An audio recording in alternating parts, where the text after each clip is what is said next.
There we go. Welcome to it, everyone. I'm Brad Brown. It's good to have you with us, and thank you for joining us and taking some time out of your very busy schedules. I know this time of the year is a bit crazy, everybody getting back into the swing of things in the new year, but it's an absolute pleasure to have you on board, and yeah, we're looking forward to an amazing hour. I'm really excited to be able to put this on. Just to give you a bit of background about who I am. My name is Brad Brown. I'm based in Cape Town, South Africa. I'm the guy on the left of that picture there, finishing Ironman South Africa just a couple of years ago, and not going to get into my story, but yeah, I come from a very unfit and overweight background. For those of you in international terms, I weighed 363 pounds before I discovered the sport of triathlon, and it's 165 kilograms. Made the decision to turn things around. I've subsequently done four. I've got a PB of 5:06 in a half.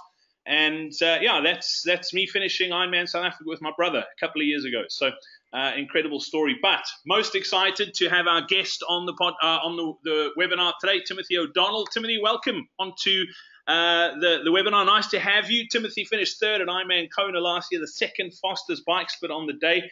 And yeah, what a great pleasure and what an honor to have you on. Timothy, can you hear us? Are you there? Welcome. I can, yeah. Thanks for having me, Brad. I'm excited to chat with everybody.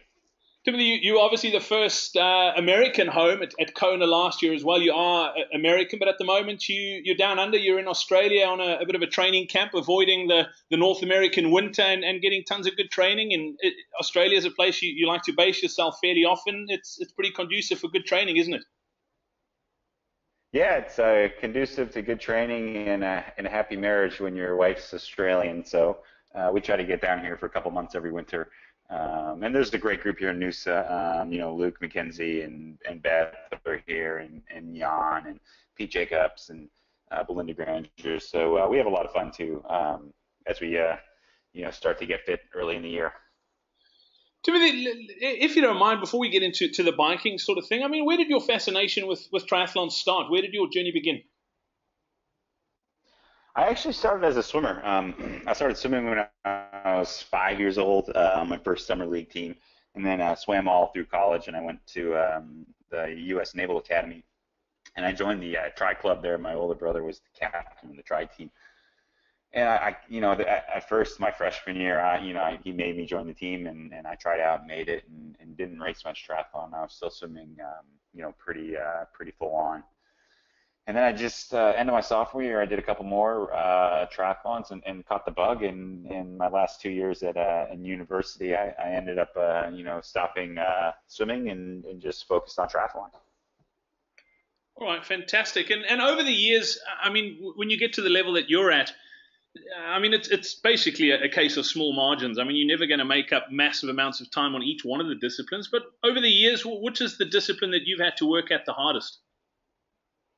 I definitely had to work on my run the hardest. Coming off a swimming background, I had a lot more body mass than I do now, and a lot of that was upper body with shoulders and lats and all that stuff. So I had to take that big engine that I had in swimming and work on the mechanics of running.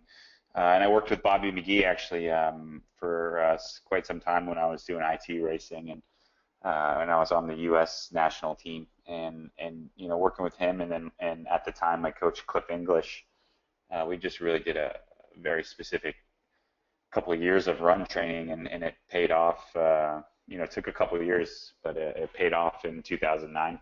Started running really well. It's interesting you say that you came from an ITU background. Obviously, the two, I don't want to call them two separate sports, but there's been two distinct camps within triathlon where you'd have the ITU guys who focus purely on the ITU and the Ironman and endurance stuff where people focused on that. We're finding a lot more of the ITU guys later on in their career moving across to Ironman. Do you think that's really making it now tougher to win races and perform better on big stages like Kona? Well, I mean, everybody always talks about the ITU guys coming up, but it really is different type of athlete, and I think there are a lot of guys like myself who really weren't true ITU racers. I never really had the run pedigree or the run speed to win an Olympic medal, but there I am in Kona, being able to mix it up with guys like Jan who have done that in short course racing. So I wouldn't say everybody's going to translate from the short course. I think ability to handle training load and ability to kind of deal with yourself over 8 hours is a whole different ball game, and I think that kind of separates some of the athletes as they come up to long course racing. But I mean, that being said, I think there's just more really quality athletes out there, men and women, that make it harder to win races consistently. Timothy, let's talk about last year in particular, 2015. You made big strides on your bike. I mean, we chatted on email before while we were setting this up, and you said to me that in the past you've really struggled to sort of be up with the lead pack at the turnaround at Hawaii, but in 2015 you were out front, and if you look at your bikes, and at the end of the day, second fastest, which is incredible. You've obviously done a lot of work on the bike in the last year and a bit. What do you think has been the biggest change in your performance on the bike over the last 12 months? I really think it's just kind of a new training philosophy and just time. It takes time. I started working with Mark Allen at the start of 2014, and obviously Kona in 14 wasn't a good day for me. But all that work I had done in 14 and then through 15 with more of a heart rate training approach really made me strong. And I think that's where you start to kind of separate everybody at the turnaround in Hawaii, because all the guys in that field are fast enough to ride a really good 90K, but that aerobic conditioning and strength really starts to pay off on the back half of that race, especially with the heat and the humidity and the wind. Looking at guys like Fredino, who are, I mean, he's an absolute machine. Are you intimidated by seeing what someone like that can do on the bike, or does that drive you in a huge way to sort of just really get better on each one of the disciplines? Yeah, I mean, I think, someone like Jan, who's obviously very talented, I wouldn't say it's intimidating. I have, it's more of a respect from my perspective. I enjoy watching what he does and how he prepares, because he is very meticulous, and last year he decided that he wanted to become a really great biker because people kind of talked about his biking as not being that strong. And he went out there and figured it out, and I think most of us are capable of doing the same thing, and that's what I was also able to do last year. I think I rode 11 minutes faster than the year before. I think 9 minutes faster than my best split in Kona. So I think it's motivation almost to see what other guys can do and remind you that you can do the same thing. I mean, that's a huge improvement. I mean, for someone who's further back in the field, 11 minutes faster on the bike on that course would be incredible. But for someone who's at the front end, I mean, that's massive. Let's talk about that change in training philosophy as opposed to what you used to do to what you're doing now. I mean, can you share some of those changes and the thinking behind those changes with us? Definitely. I think it came down to efficiency. I had to become a more efficient athlete, and Mark's very big about that 150 heart rate aerobic training. And in the past, I'd done volume, but I'd also done a lot of quality. So I was spending a lot of days doing hard efforts and trying to do certain watt intervals in my training, and I had a lot of success with that. But I think after so many years of doing that, it's hard to keep doing that, and I needed just to change my program a little bit and become a stronger aerobic athlete. And I think kind of making that switch with Mark was kind of just that extra boost I needed to get me through the back half of that ride. Just before I ask the next question as well, if you're on the call with us today and you've got any questions for Timothy, please feel free to pop them into the question bar. I'll be asking your questions as well. So shoot away with pleasure. We'll get to those questions as they come through as well. Talking about volume, I mean, as a professional athlete, you obviously do lots of volume generally, but I mean, from a percentage-wise, did you do a lot more in 2015 in the build-up to Kona last year? Actually, I did a little less than I did in 14. I think I got a little aggressive with the training plan, and part of it was Mark kind of trying to figure out exactly what I needed. But I mean, getting fit isn't the hard part about racing well in Kona. It's being able to recover properly from that big training block. I think that's what a lot of guys kind of mess up a little bit in those last couple weeks is overdoing it. So with feedback that Mark got from me in the year before, I think we were able to dial it in a little bit. But I mean, my longer training sessions were definitely longer. I would do 160 mile ride. The year before I did two of those and did the second one really hard, and I think I kind of left my Kona race out on that second ride. So it's really that balance of doing that big volume, a couple really big, almost 40-hour training weeks, but not too many of them. So it's really about fine-tuning that balance. I mean, you can relate that back for age groupers as well. I mean, it's so often the case where age grouper will think that they need to do lots of those big rides, and that's almost their race before the race, so that they come into their sort of A race for the year tired, and that's ideally not what you want. Absolutely not, and it's so easy to get sucked into doing too much because you get excited. You're doing awesome sessions. You're seeing better power numbers or better paces than you've ever seen before. And you get excited and you want to keep building off of that, and you feel that need to do better on every workout. And I think that's where training with Mark and focusing on my heart rate really paid off, because in the past I would do sessions. Say I did 3 by 20 minutes on the bike. It would be at 70.3 effort. So I would ride at my 70.3 power output. But if I'm super tired, then I'm actually working harder than 70.3 effort to put out those power numbers. And I feel compelled to just push harder and harder and dig deeper and deeper just to hit those numbers. Whereas training with Mark, if I did those 3 by 20 minutes at 70.3 effort, it would be my 70.3 heart rate effort. So, say that's 165 beats. If I'm tired, I'm still working at 165. I'm just not pushing the same power, and it gives you the workout that you need without overdoing it.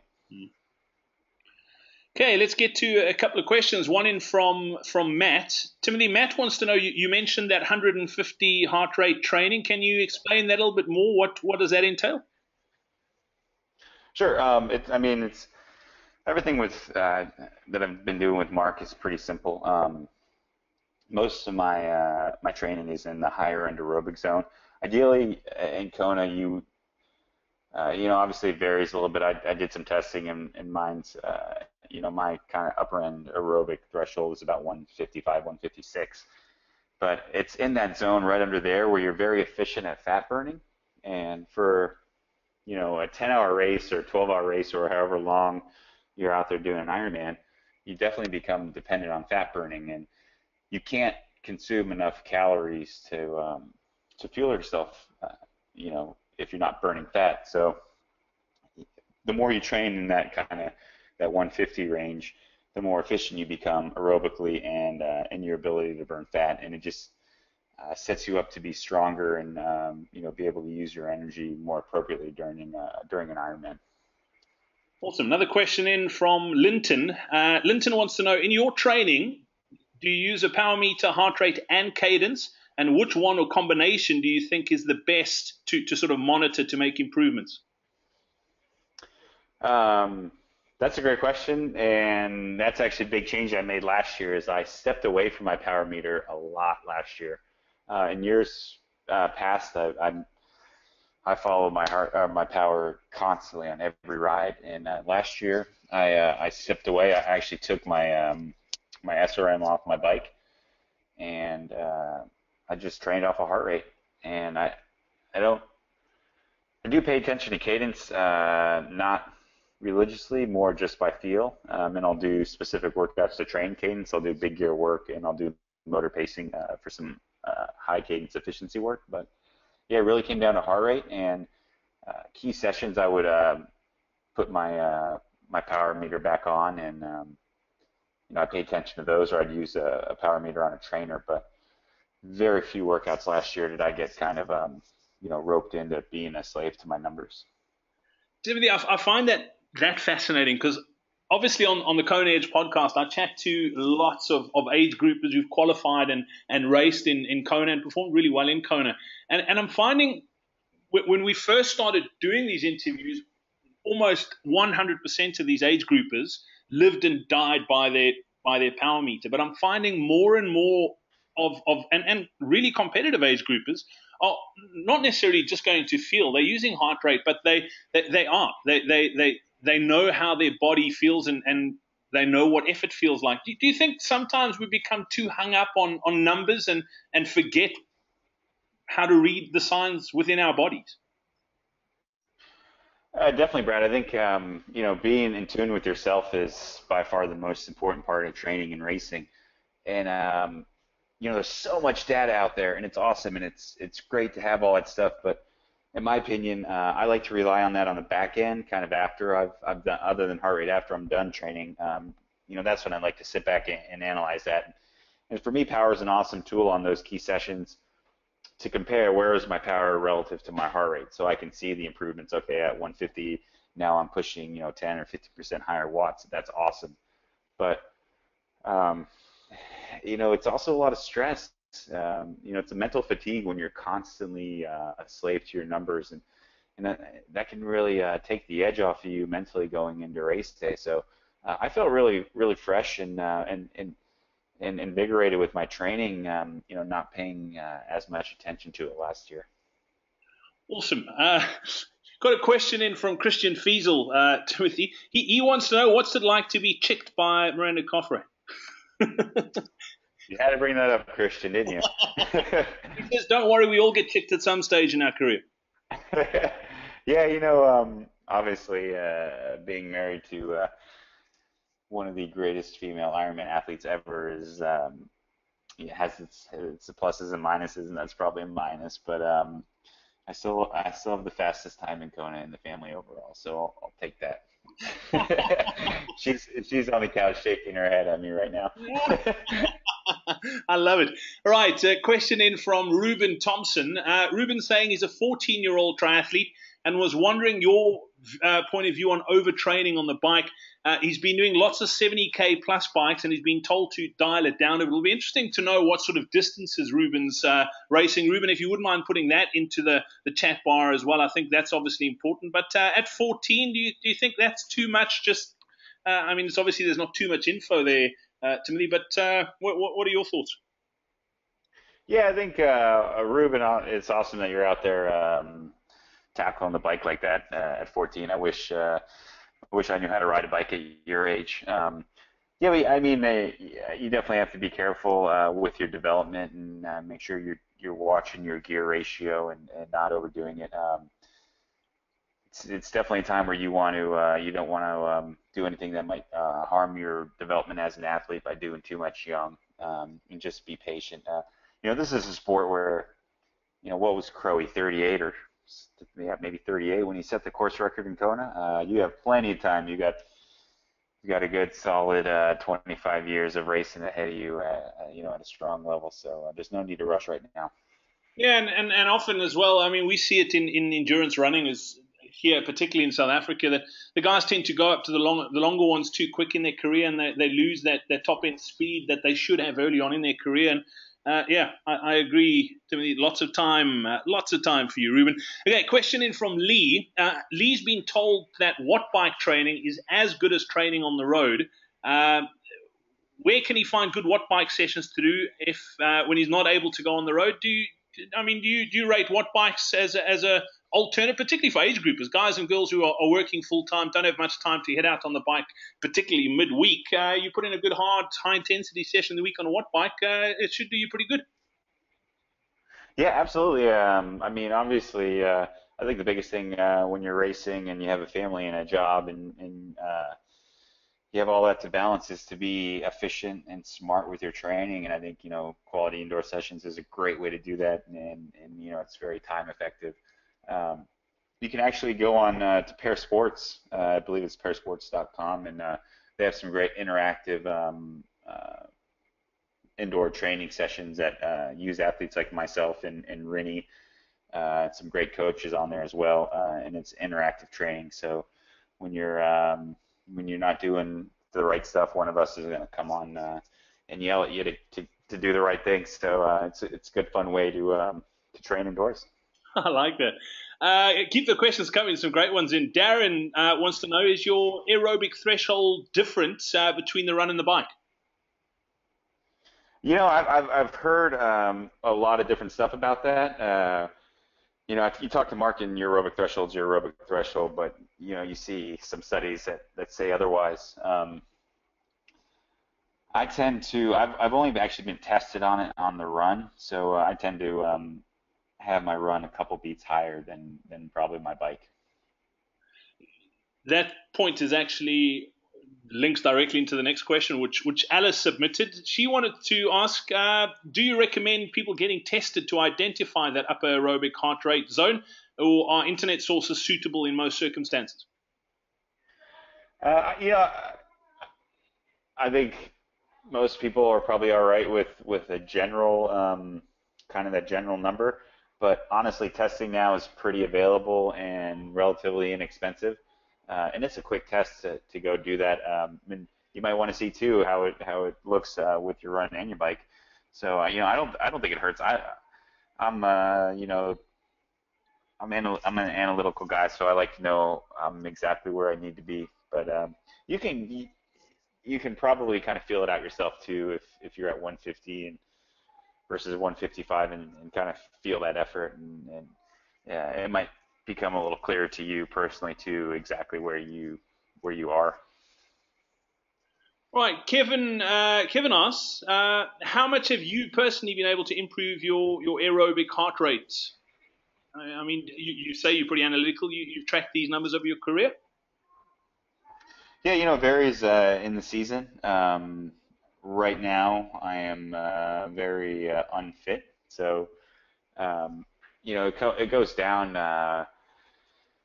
I'll be running under 6 minute pace, before Kona in that that 150 range, and my watts will be probably well over 300, 315, 320. And right now I'm probably 645 pace at that heart rate effort. So you can kind of monitor that through the year and really see your fitness gains. Right, cool. Question in from Pete. He wants to know, when training with heart rate, do you consider the feel of the session? For example, sometimes he says he feels like it's a hard session, but his heart rate's low. Or alternatively, his heart rate's high, and he feels like he's not putting in a great deal of effort. He'd love to hear your thoughts on that. Yeah, I think I definitely experienced that too, particularly on the bike, where you think, all right, I'm gonna go ride 150. This shouldn't be that hard, but as you're getting fitter, you can push more watts at that heart rate. So, on your muscular system, it's requiring a lot. So your aerobic fitness makes it harder because you're able to push more watts at that level. So I definitely notice as I progress through the season how hard some of those sustained 150, 155 efforts can be on the bike. And in terms of high heart rate, you might just be maybe a little bit overtrained or just fatigued, where your heart rate jumps pretty easily, and your body, your muscular system, isn't that taxed, and you feel good. But that's a sign that, hey, maybe your aerobic system is saying, hey, you're a little tired, so just step it back a bit. All right, cool. Let's talk about gear for a moment, if we can, and what you're using. Let's talk about bike wise and setup. I mean, a lot of age groupers get sucked into thinking and spending thousands and thousands of dollars on the best gear, and yes, it does help. But if you're not putting the work in behind the scenes to train and make sure you're in good nick, as far as gear goes, what are you using, Timothy? Well, yeah, I mean, I think talking about bike stuff, definitely the most important thing is my Speed Concept by Trek, and I think one of the big things I did differently last year was really dial in the aerodynamics of my bike. I really cleaned everything up. I got all the water bottles off my frame. I dialed in my position with some fit specialists, and I think that was, it's free speed. Why not try to do the best you can to make it fast and efficient? I'd rather save a couple watts from that than have to figure out how to push 10 more watts, through my legs. That's quite a important point. A lot of age groupers sort of spend lots of money on a decent bike, but then they sort of nickel and dime the cost of getting it set up properly. I mean, that's vital. That's something you have to do, and get it done professionally by someone who knows what they're doing. Absolutely, and as we talk about changes that kind of made last year great for me on the bike, that fit and dialing that in was really important. I ended up switching to a really short crank because I have a bit of a bone impingement in my hip, and that was causing me to get really jammed up and causing my pelvis to get rotated. And just switching to that crank made me way more efficient because I had a really smooth pedal stroke, and I really dialed in my cadence and my pedal stroke to become a better athlete. From a nutrition point of view on the bike, what's your strategy sort of out of the swim into transition onto the bike? I mean, what sort of stuff do you do? What do you swear by? I try to keep it as simple as possible. So I'll have my nutrition bottles and my Cliff Shots, my gels, which probably take in about let's see, I think I shoot for about 1 to 1.25 gram of carbohydrate per kilogram of body weight.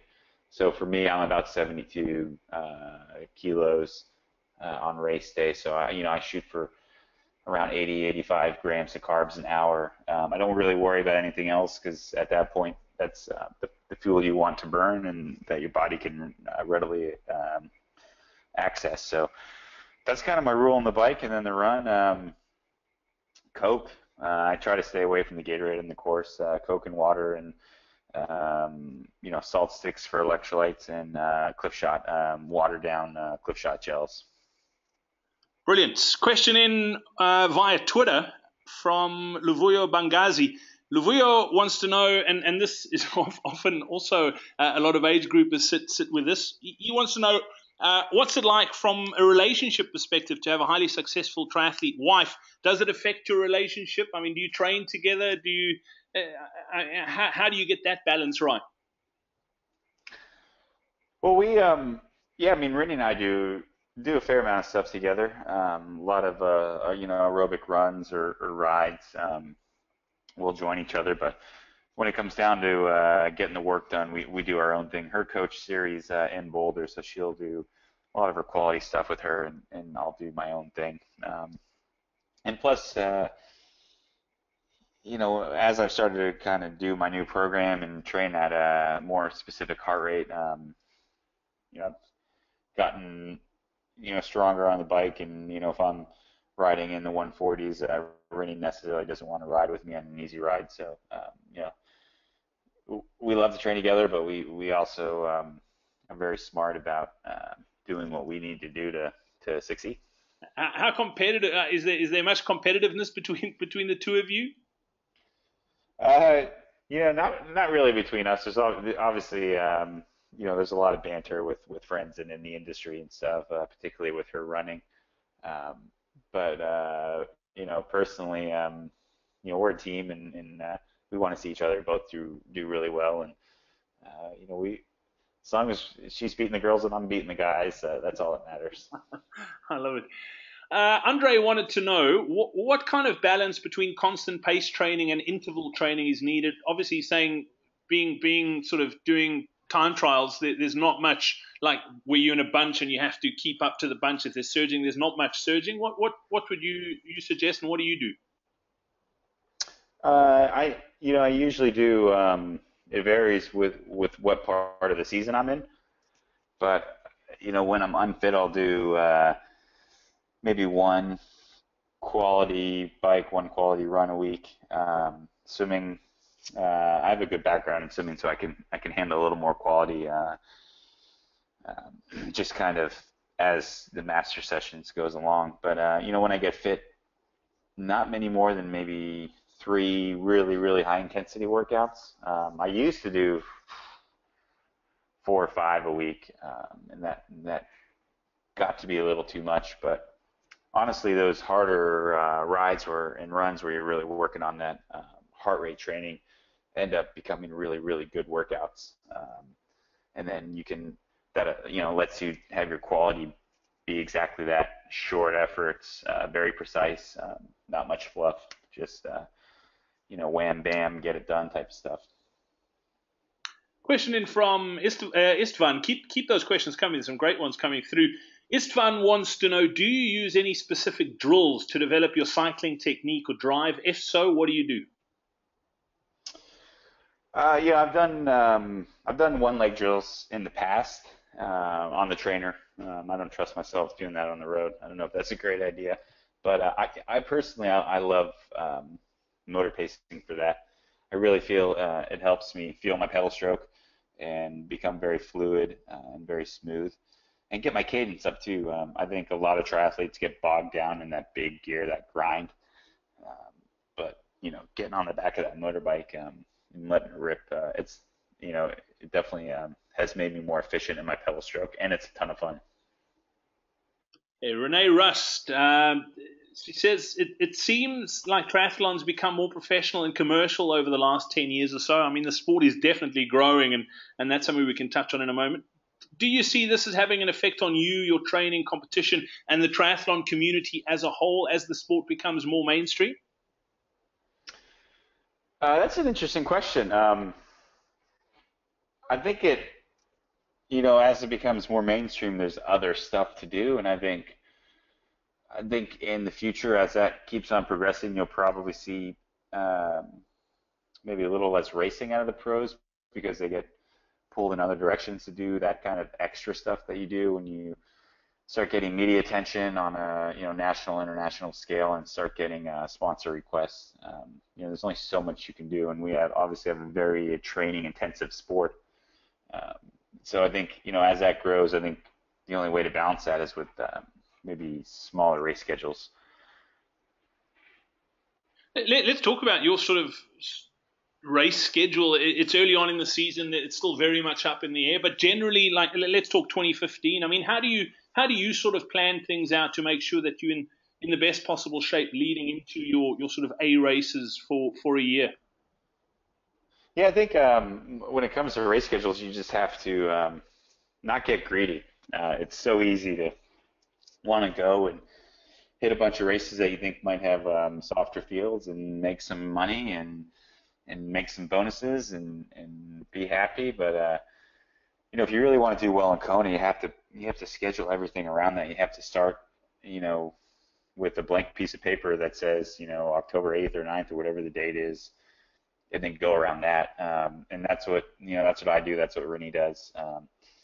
From there we'll pick our qualifying Ironman, and then everything else around that is just, it's kind of extra stuff. What do you still want to achieve in the sport, Timothy? For me, it's all about Kona. I definitely want to win that race. It's something I've dreamt about for a long time, and that's the kind of the milestone that I've set out to achieve. And I've made some sacrifices in my life to put myself in a position to try to do that, and I want to honor that the best I can by training hard and racing fast, and hopefully one day crossing that line first. We chat and deal with a lot of age groupers who work hard and that's their goal as well, is racing on the Big Island. If I say the word Kona, what do you think? That's a good question. I think the ultimate test. Yeah, I really think it is. What makes that experience so special? I mean, it's not just a hop, skip, and a jump. I mean, for the guys and girls in the US, it's a lot closer. But I mean, there's people from all over the globe who aspire to that. It's a difficult place to get to. What makes Kona so special? I think it's hard to realize how special Kona is until you're out there and you experience it. I went in 2009 when Rennie and I were dating to watch her race for her first time out there. And at the time, I was doing IT racing. I had no intentions of doing Ironman at that point. And there was just this unbelievable energy in the air, and just this just really it was a really powerful experience, and especially going back at midnight and being part of all the festivities, and one of those things that gives you goosebumps. And from that point on, I knew that winning Kona was going to be what I wanted to do. And when you get out there, you realize how difficult that race is to master. There's so many elements beyond any other Ironman. Not just the conditions, but the fact that it's such a big race and has so much history. It just changes everything. Question in from Kevin. Kevin wanted to know, or wanted you to tell us a little bit about the Island House Triathlon experience. Oh, the Island House, Kevin, was awesome. It was just an absolute blast. I haven't got to see the TV coverage yet, but it's playing all over. I know it's playing all over the U.S. right now. I'm sure it'll be going internationally soon too. But unfortunately, Rennie and I got sick after Kona, so we were in no condition to contend with the ITU studs like Javi and Richard and Lisa and Gwen and all those athletes. But it was just a lot of fun to have that different race experience, that different format, and it kind of shows you that Ironman and IT racing are very different sports, and I think you can kind of see that in the way we all raced. I actually had a coffee with Richard about 2 weeks ago, and he was telling me about it, and he said it was phenomenal. He says he's never been treated like such a rock star in his life. Yeah, it was really cool because it was set up, obviously to make the television show, and they brought the best athletes in the world to a private island to ride our bikes around and run around and have a glass of wine at night in between, and it was just a really great experience because unfortunately we haven't seen a lot of that yet in our sport, kind of that trying to take it to the next level and try to make it something that we can attract viewers that aren't already in the sport and make it interesting for anybody that's flipping through the television. So I was honored to be a part of that first race, and I think there's some great things to come, not just with the Island House, but that format. And if you're ever thinking about going to Bahamas, it's definitely a place to visit. Just beautiful. Yeah, it looked amazing. Question in from Annie, and I think this is a great question. She says that you moved away from training on power and more towards aerobic heart rate in 2015. She wants to know, how would this differ for races in high intensity, like an Olympic distance or perhaps a 70.3, as the short course you want to go out a lot harder and a lot faster? Would it make a difference training that way? I mean, would you lean more towards power, or would you, if you were racing those distances, would you be doing the same? I think I would do the same. I would probably, reevaluate the quality workouts that I was doing or the volume of quality workouts I was doing. But I've asked Mark that same question, and he swears he did a lot of short course racing, even when he was in those years he was winning Kona, because there wasn't a lot of 70.3s back then. In fact, there were very few. So he would do Olympic racing all year and then just do Kona. And he said it was, made him, put him in a great spot to do really well in all of those races. I think he won most of them. But if you go and talk to elite runners that run, 10Ks or that little shorter format racing, and you find out the quality work they do, and it's not a lot. It's hard for triathletes because we want to do quality in all the sports, and it becomes very taxing on the body. But you look at runners, elite runners, and they're doing very specific, 4-6K range of quality work running, and they're not overdoing it. So I think we could learn stuff from some of our friends over on the track. Question in from Steve Taylor. Steve wants to know, does reducing the heart rate zone ease the stress on the body that comes from a higher rate, letting you run or ride for longer at that rate?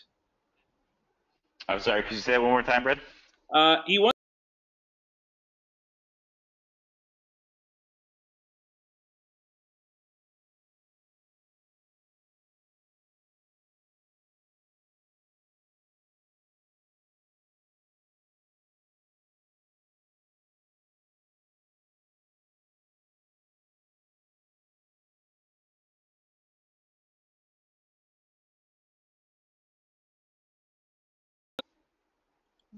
Hopefully you're getting fit enough that you can sustain the higher heart rate for the longer sessions. But you have to start somewhere, right? Yeah, absolutely. Steve was also asking,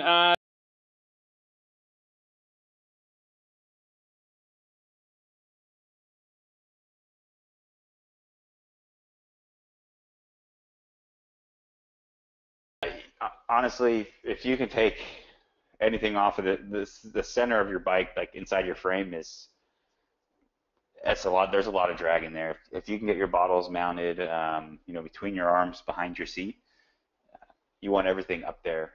Definitely clear your frame. Now, obviously, wheel selection and helmets are the next biggest things. And the other change I made, and I did this 2 years ago, was the sleeves.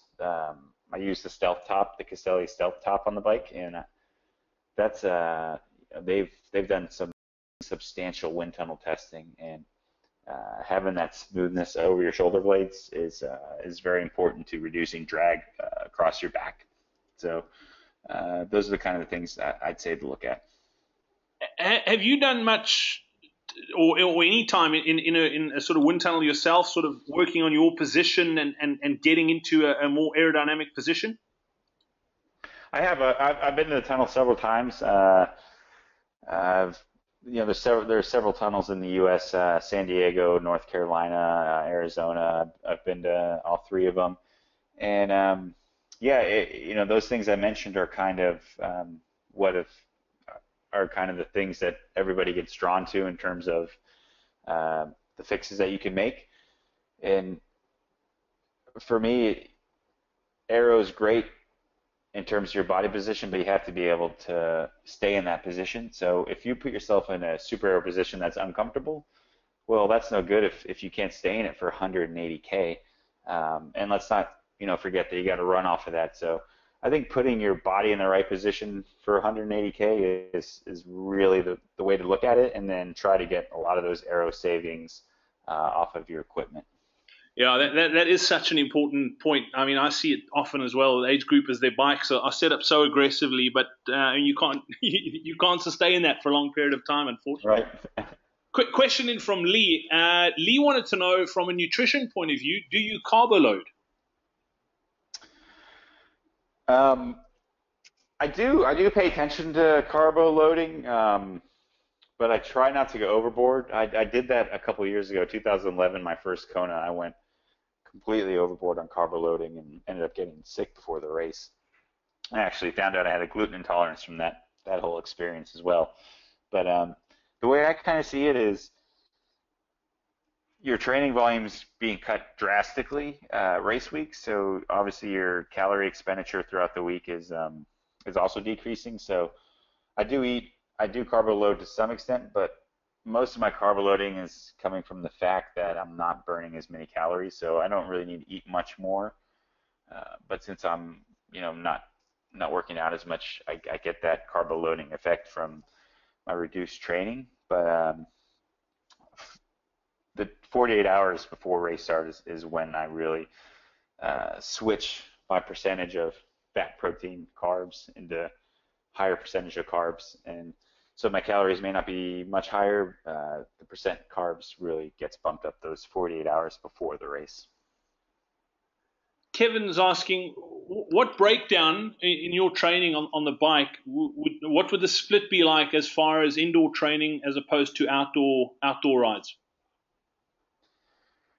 Depends if we're in Boulder in the bad weather. Then I'm indoors quite a bit. But even in the good weather, I will train I'll probably do one session a week, pretty consistently on the trainer, and I usually I like to do my quality like short, hard intervals on the trainer, just because it's a controlled environment, and all I have to do is focus on putting out the power and doing the work, and not, am I going to run into a stop sign or a traffic light that I have to stop? And we all get upset when we have to stop during an interval. So that's why I love doing, usually the trainer once a week for that quality. All right, question from Matt, just a follow-up to an earlier one. Talking of that 150 heart rate training, is that on your long rides, or is that also for your interval sessions? So I'll use it for interval sessions. I'll use my heart rate kind of zones, but it'll obviously be above that aerobic zone. And my long rides and usually one other ride a week are pretty focused on trying to sustain that 150 range. And when you first start doing it, you can't spend that those whole rides in that zone. You kind of have to take a break and just take a moment and then get back on it, which was an interesting concept for me because I was so used to structured workouts where I would go and my long rides would have these specific intervals at specific watts. And I started working with Mark, and I'm like, wait a minute, so just go out and ride for 5 hours and shoot for 150 heart rate? Like that sounds really simple, like probably too simple. Like I should be doing something more specific. And he said, "Hey, yeah." So trust me, just build into that and make sure your back half is stronger than your first half, and make sure you're definitely in the back half really trying to be up the higher end of that that aerobic zone. I love that. And so often we overthink these things. Similar question. Yeah, absolutely. Yeah. This is from Darren. Darren wants to know, do you race at your aerobic threshold or above it? And how much would that number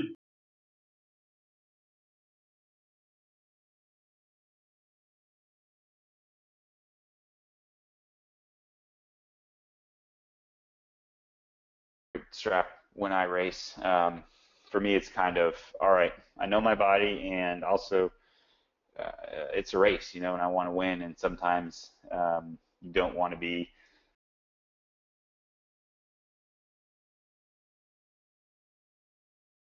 dynamic interaction of racers. But I noticed this year, or last year in Kona, I could feel my body was where it should be in terms of that heart rate zone. I felt comfortable. I felt like where I was supposed to be. Whereas the year before, going up to Hobby, I could tell. I felt like my heart was going to pump out of my ears. I just could tell I was way higher than I should have been. And in terms of the conditions, that zone is that that heart rate's that heart rate. Your heart rate's gonna go up when it's stressed from the heat and humidity. So if you're going off of that, your power output is probably going to be less, and your running pace is going to be a little bit. Kind of the nature of the beast, and hydration is a big part of that too. And if you monitor your heart rate during training, you can kind of tell, there's going to be an elevation, and usually that's when you start to get dehydrated. So being able to work with that and make sure in training and racing that you can stay hydrated is going to help you keep that heart rate where you want it to be, especially the back half of the race. We've got just less than 10 minutes left, Timothy, so get your questions in. If you do have any and you're sitting on the fence, ask it and we'll get it answered. One in from David. And it's got to do with nutrition on the bike. Do you consume any solids on the bike? I don't, David. I used to have like those mini-sized Snickers and Milky Ways in my little bento box, and then I realized it's